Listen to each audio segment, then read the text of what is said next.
Faly miara-patsika rehetra indray ary misaotra sahady manaraka ity serasera 3 minitra ity. Androany dia izara aminareo mikasika fikambanana anankiray indray ahako izay mikarakara zaza. Maison des enfants ny anarany ary eto Italia eto Roma no misy azy. Naton'izao filazana momba an'izareo izao dia noho ny fampirantiana tsara sy ny fivorian'ny fikambanana izay nataon'izy ireo tamin'ny sabotsy 12 volana oktobra teo. Resadresaka taminay Ramatoa Antonella Puccini izay filohan'ny fikambanana nanazava indrindrandrindra momba ny fikambanana sy ny tanjony ka indro aloha arany iarabantsika izy.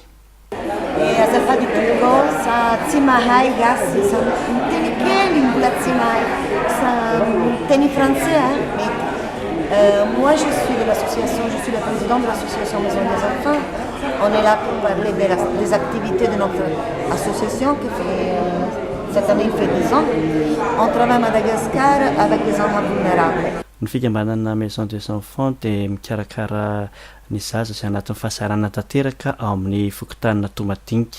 Ramatoa Italiana ny asa sitrapotany Madagasikara nandritra ny taona maro izany niverina eto Italia no nanangana azy tany amin'ny 7 tany. Ankehitriny dia efa manana fiara-miasa amin'ny ministera-mponina ry zareo.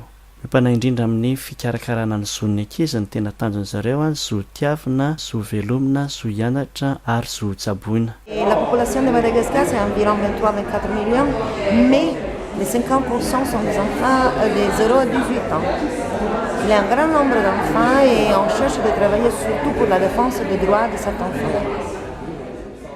Arak'izay nilazain'ny filohan'ny fikambanana izay dia 50% ny mponina eto Madagasikara tokoa no ankizy latsaka amin'ny 20 taona. Vokatra izany dia marobe ireo zaza izay velombelom-poana, tsy manan-kohanina, tsy misy mpikarakara ary tsy afaka mitsabo tena. Ko ankehitriny dia teti-asa roa no karakarain'ny fikambanana. Ny voalohany dia ny centre mère enfant izay toerana amondronana ireo ankizy mba tsy irenireny. Ka rehefa izay anatin'ny taona efa mianatra dia alefa mianatra, dia ireo izay tsy mianatra kosa dia tazonina izany beazina ary omena sakafo sy rahana tokoa ny fahasalamany. Ny faharoa indray dia maison de famille izay ho an'ireo zaza tena mbola kely ary azo lazaina hoe ankohonana kely mihitsy izy ireo, misy 10 mianadahy izy ireo amin'izao no taizainao. Koa satria tsy ho vita ao anatin'ny 3 minitra ny fampahafantarana ity fikambanana ity dia saina ianareo hijery ny takelaky ry zareo ao amin'ny www.mademada.org na ny page Facebook Maison des Enfants en Luce.